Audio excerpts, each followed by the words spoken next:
Hi guys, I'm Kristen, and this little offering message, we call them golden nuggets because we've kind of stopped doing just offering and we kind of just speak on whatever the Lord's leading us to speak on.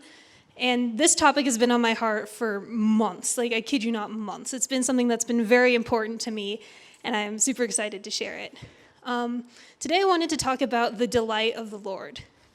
Before I can get really into what the delight of the Lord is, I got to tell you the story that kind of started this whole deal. So a few months ago, I was in college, and there was a worship night. It was great. I got to hang out with God. It was awesome.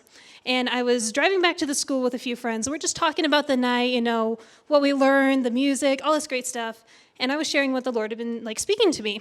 And I said something. I'm like, yeah, God told me this. And they're like, okay, that's kind of interesting. I'm like, well, yeah, because, God's a funny guy. There's just silence in the car. They were shocked. They never heard that God was funny before, ever.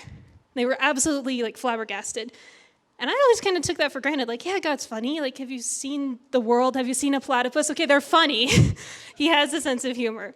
But after that conversation, I started really looking into what does it mean that God's a funny guy? What does that look like? Where's that? That has to come from somewhere. So what's that coming from? And the Lord really took me on this journey of learning what it means for him to be a delightful God. God, part of his nature is delight. That's who he is. It's not just something he does. It's a part of who he is. He takes joy in things. He takes joy in the world he made. As I've mentioned, platypus, pretty weird, pretty funny. But he is a God of joy. That's who he is. And if it's something that's a part of God's nature, he can't help but be that. And that means this delight comes out in everything he does. So it's kind of okay, God, you're a delightful God. All right, that's cool, Not a lot of religions can say that their God is a delightful God, but we have verses that say that, he sits in the heavens and laughs. So I'm like, this is great, We're hanging out. This is really fun. And then one night I'm listening to a preacher. His name is Graham Cook. He's one of my favorite preachers. And he was also talking about delight. And the one thing that stuck with me is he said, the Lord delights in delivering me from bad situations. I kind of had to sit there. I'm like, wait, what? What you talking about, God? God doesn't drag his feet when he wants to help you, is the way that the Lord explained it to me. He's not happy that we get into bad situations. Hear me on this. That's not what he wants. He never wants us to be hurting. He never wants us to be struggling. But it happens. But when it happens, when we call on God to help, he's not dragging his feet I have to do it. I have to heal them again. No, that's not God. He's excited. He's looking at you and he's saying, I get to show them how good I am. It's going to blow their minds. Guys, come here, you got to see this. It's going to blow their mind. I get to help them again. He delights in it. He enjoys reaching out to you. He enjoys delivering you. And that was new to me. And I've grown up in a grace church. I've grown up in this. And that blew me away this last summer. What, you like helping me? Why? Why do you like helping me? This doesn't make sense, okay? I get tired of getting my brothers out of stuff, okay? How? How do you get excited to help me? And the Lord showed me the last kind of facet of his delight. Because he is a delight. He does things with a delight. But we are made in the image of God. We're made in the image of a delightful God. So it would stand to reason that to God, we are also a delight. In Psalms 147:11, it says, I'm paraphrasing here, but it says that he delights in those who fear him and those who trust in his love.